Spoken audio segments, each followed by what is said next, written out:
I believe we can suffer disaster fatigue, not so much from a financial point of view, although I'm sure that's part of it, but also in our hearts, in our mindsets, in our emotions, and what happens there. What should our response be? What are we supposed to do? What are we supposed to feel? What are we allowed to feel? As Christians, how do we process this and how do we move forward through life with a soft heart and yet be able to continue on in life? And so I want to look about this tonight, and I thought to start tonight, we'd do this something a little different, is that I thought we'd interview just a couple of people who were actually in one of those disasters, right where it was happening. And so I've asked Pastors Ron and Justine to, if they'd like to come tonight, if you guys would like to come on up here and grab a chair tonight. I just want to ask you guys just a couple of questions that we could share together. Ron and Justine, I think, did you arrive the day of the Christchurch earthquake? Yeah, we got there about an hour or so just before it. Okay, so tell us about that day. I mean, you arrived an hour before this earthquake hit that we know so much about, we've seen so much on the news and about. Explain what it was like, what happened during that time. It was an ordinary day. The sun was shining, the birds were singing, and there wasn't much cloud in the sky. It was just a lovely sort of a day in Christchurch. And it came without warning. It was a rumble, a deep rumble from where I was sitting.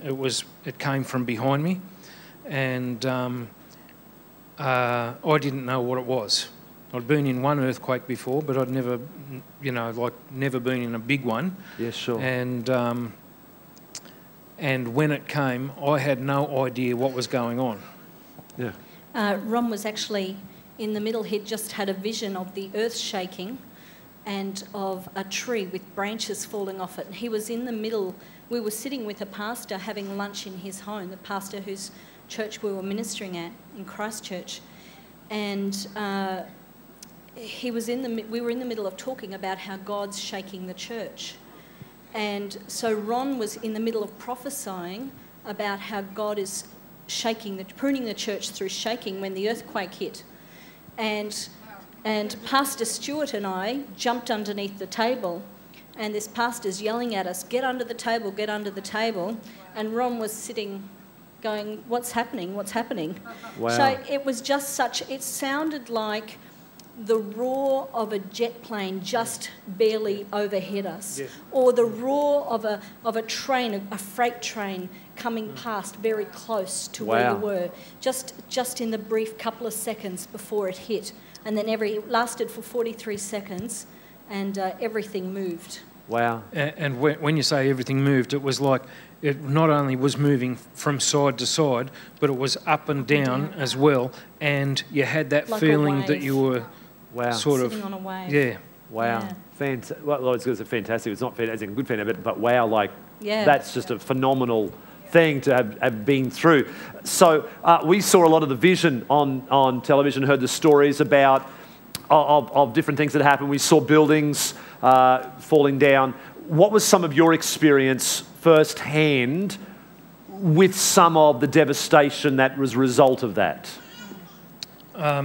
We had to go and some people in the church that we were ministering in, they had an elderly parent, two elderly parents in the city who had to be evacuated, and they apparently didn't want to be evacuated from their home. Sure. So they had no power, no sewage, no water. There was, what's that thing called? Liquefaction all around their house. That's where the water comes up from the crust of the earth, and it's filled with silt. It looks like water, dirty water, but when it flows and when the water goes back down into the ground, it leaves the silt that it came up with. Wow. And it's just like amazing. And this was around their house, so we had to go in and pick up these two lovely people and bring them out, and their cat, yeah. And I tell you,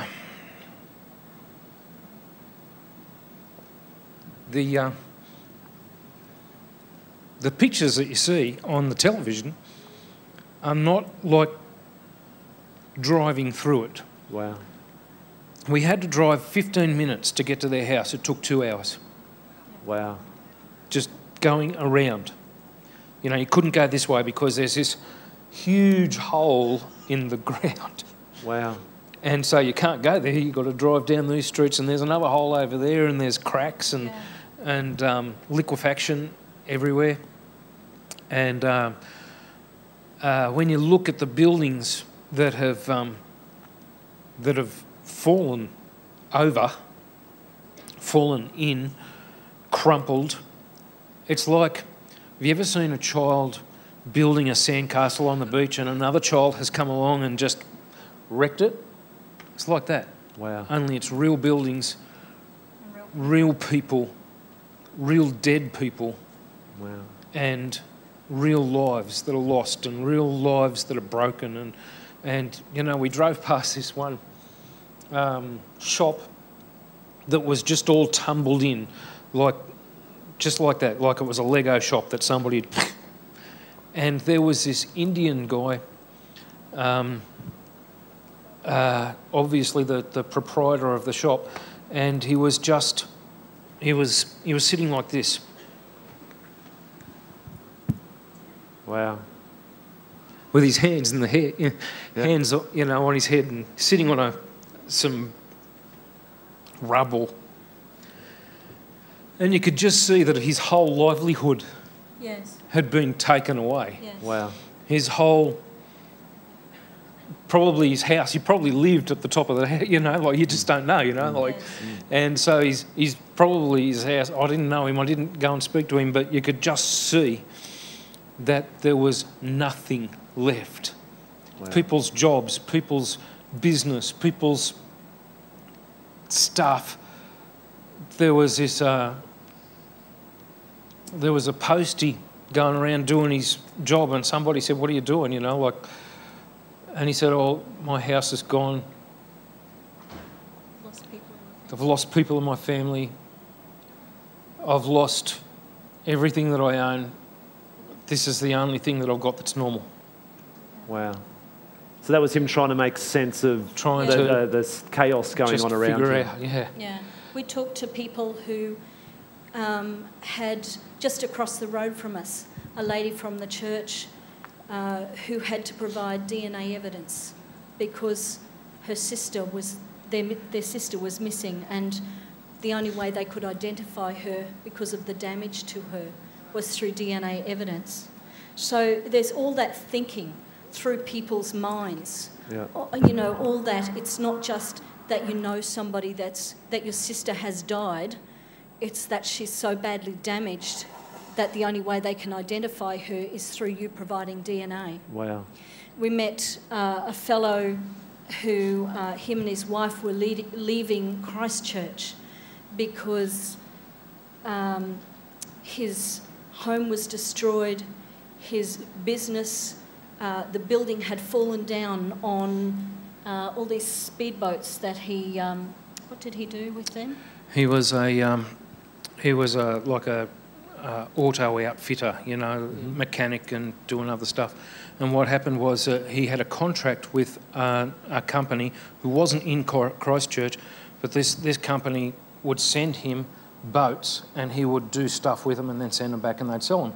So he had, I think, 12 or 14 boats that had been completely wrecked. And the pity was, you know, they're insured and insurance will come through, but will that boat company be able to last till the insurance comes through? He wasn't sure that might happen.